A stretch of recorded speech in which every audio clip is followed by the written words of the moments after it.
नमस्कार। देश तथा विदेशमा बस्नुभएको तपाईहरू सम्पूर्ण साथीहरूलाई हार्दिक नमस्कार तथा न्यानो अभिवादन पनि। आज मैले तपाईहरूलाई बूमी नेपाल हाइड्रोपावर कम्पनीको इसेवाबाट आइपिओ कसरी भर्ने त्यसको बारेमा जानकारी दिनेछु। धेरैजना साथीहरूले तल कमेन्ट गरेर इसेवाबाट कसरी भर्ने भनेर कमेन्ट गर्नुभएको छ। त्यसकारण मैले तपाईहरूलाई यस भिडियो बनाएको छु।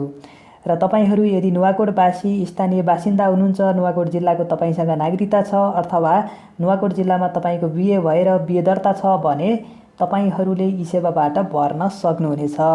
र इसेवाबाट भर्न एकदमै सजिलो रहेको छ। तपाईहरू बैंकमै गएर भर्नुपर्छ भन्ने पनि छैन र कम्पनीले लोकल आइपिओको लागि इसेवाबाट भर्ने व्यवस्था मिलाएको छ। र तपाईहरू सबैभन्दा पहिला इसेवा खोल्नु होला र इसेवा खोलेपछि तपाईहरूले त्यहाँ देख्नुहुनेछ पपुलर सर्भिस भन्ने देख्नुहुनेछ र त्यहाँ तपाईहरूले बीबीएससीएल आइपिओ नुवाकोट ओन्ली भनेको त्यहाँ तपाईहरूले देख्न सक्नुहुनेछ। त्यसमा गइसकेपछि तपाईहरूले त्यहाँ क्लिक गर्नु होला। त्यसपछि तपाईहरूले are you from Nuwakot district भनेर त्यहाँ एउटा सोध्छ। त्यसमा तपाईहरूले क्लिक गर्नुभयो भने यस र नो आउँछ। त्यसमा तपाईले यस गर्नु होला र नो गर्नुभयो भने त्यो भर्न मिल्दैन। तपाईहरूले त्यहाँ यस गर्नु होला र मैले पनि यहाँ यस गरेको छु। र तपाईँ नगरपालिका वा कुन गाउँपालिका हो त्यो चुज गर्नु होला। त्यहाँ क्लिक गर्नुभयो भने त्यहाँ आउँछ। जुनसुकै चुज गरिने हुन्छ, तपाईँ जुन ठाउँको हो त्यही चुज गर्नु होला र मैले यहाँ विदुर चुज गरेको छु। र वडा नम्बर तपाईँको कति हो त्यो लेख्नु होला। त्यहाँ मैले यहाँ 23 लेखेको छु। र तपाईहरूले स्ट्रिक्ट एड्रेसमा तपाईँको टोलको नाम लेख्नु होला। तपाईँ कुन ठाउँको हो, तपाईँको पर्मानेन्ट एड्रेस कुन हो त्यो लेख्नु होला। मैले यहाँ मौलाकालिका भनेर लेखेको छु। र तपाईहरू हाल बस्नुभएको ठेगाना लेख्नु होला त्यहाँ तलपट्टि टेम्पोररी एड्रेसमा।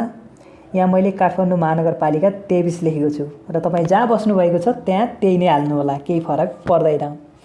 र अलिकति तपाईँ तल गइसकेपछि बोल्ट भनेर लेखेको देख्नुहुन्छ र बोल्ट भनेको डिमार्ट नम्बर 130 अगाडि हुन्छ। यो 16 अङ्कको हुन्छ। त्यो 16 अङ्कको डिमार्ट नम्बर तपाईँहरूले त्यहाँ हाल्नु होला र आफ्नो नाम तपाईँहरूले त्यहाँ लेख्नु होला। तपाईँको के नाम हो।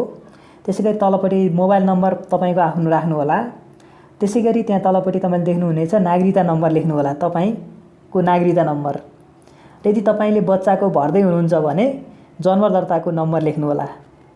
त्यसैगरी नागरिकता नुवाकोट जिल्लाबाट निकाल्नु भएको वा होइन भनेर त्यहाँ एउटा क्लिक गर्ने अप्सन आएको छ, त्यहाँ देख्नुभयो होला। त्यहाँ क्लिक गर्नुभयो भने नुवाकोट मात्र हुनेछ, अरू हुने छैन अप्सन। र नागरिकता जारी भएको मिति लेख्नु होला। तपाईँको इस्यु डेट कहिले नागरिकता जारी भएको त्यो पनि त्यहाँ तल लेख्न सक्नुहुनेछ। त्यसैगरी फादर्स नेममा तपाईँको बुवाको नाम लेख्नु होला। तलपट्टि ग्रेन्ड फादर्स नेममा तपाईँको हजुरबुवाको नाम लेख्नु होला। त्यसैगरी बच्चाको भए मात्र यो तलको यो भर्नुपर्ने हुन्छ, संरक्षणको नाम लेख्नु होला। तपाईँ बच्चाको भर्दै हुनुहुन्छ, बुवा मम्मी के हुनुहुन्छ बच्चाको, तपाईँले भरिदिँदै हुनुहुन्छ भने तपाईँको आफ्नो नाम लेख्नु होला। र तपाईँको नागरिकताको नम्बर कति हो त्यो पनि त्यहाँ तलपट्टि तपाईँले लेख्न सक्नुहुनेछ। यदि तपाईँ विवाहित हुनुहुन्छ भने हस्बेन्ड वाइफको नाम पनि खुलाउन सक्नुहुनेछ। र अलिकति तलपट्टि तपाईँले एप्लाइड किता भन्ने छ, त्यहाँ कति किता एप्लाई गर्ने। स्थानीयका लागि खुलेको आइपिओ भएको कारणले गर्दा 50 किता जस्तो एप्लाई गर्नुभयो भने हुन्छ। त्यहाँ एप्लाई कितामा 50 लेख्नु होला। यदि तपाईँले यस कम्पनीको आइपिओमा 50 किता एप्लाई गर्नुभयो र निवेदन दिने एकदमै धेरै भए तर तपाईँलाई 20 किता मात्र पर्यो भने बाँकी 30 किताको पैसा तपाईँलाई कहाँ पठाइदिने त भन्ने अप्सन हो यो रिफन्ड भनेको। रिफन्ड एमाउन्ट भनेको त्यहाँ गएर तपाईँले के राख्नुपर्छ भन्दा ब्याङ्कमा यदि तपाईँले ब्याङ्कमै तपाईँको पैसा फिर्ता गर्न चाहनुहुन्छ भने त्यहाँ ब्याङ्क चुज गर्न सक्नुहुनेछ। तपाईँले इसेवामै पैसा फिर्ता होस् भन्ने चाहनुहुन्छ भने त्यहाँ इसेवा गर्न सक्नुहुनेछ र इसेवा क्लिक गर्न नि सक्नुहुन्छ। ब्याङ्कमै फिर्ता होस् भन्ने चाहनुहुन्छ भने ब्याङ्क पनि चुज गर्न सक्नुहुनेछ। तर मैले यहाँ चाहिँ ब्याङ्क चुज गरेको छु र इसेवाबाट ब्याङ्क र अप्सन मध्ये तपाईँले ब्याङ्क र इसेवा त्यहाँ चुज गर्न सक्नुहुन्छ। मैले चाहिँ ब्याङ्क चुज गरेको छु र ब्याङ्क चुज गरिसकेपछि ब्याङ्क खाता नम्बर हान्नु होला र कुन ब्याङ्क हो त्यो पनि त्यहाँ चुज गर्नु होला। त्यसपछि यदि तपाईँलाई 50 किता भर्नुभएको थियो र तपाईँलाई 20 किता मात्र पर्यो भने बाँकी 30 किताको पैसा तपाईँले यहाँ जुन चुज गर्नुभएको छ त्यसैमा पैसा आउने गर्छ, रिटर्न हुने गर्छ। त्यसपछि तपाईँले त्यो प्रोसेस क्लिक गरिदिनु भयो भने तपाईहरूको आइपिओ सजिलोसँग भरिन्छ। र आइपिओ भर्दा इसेवामा भने पैसा चाहिन्छ। तपाईहरूले ब्याङ्कको खातामा भएर पैसा हुँदैन, इसेवामै लोड गर्नुपर्ने हुन्छ। यसरी सजिलोसँग आइपिओ स्थानीयको लागि घरमै बसेर इसेवाबाट भर्न सकिन्छ।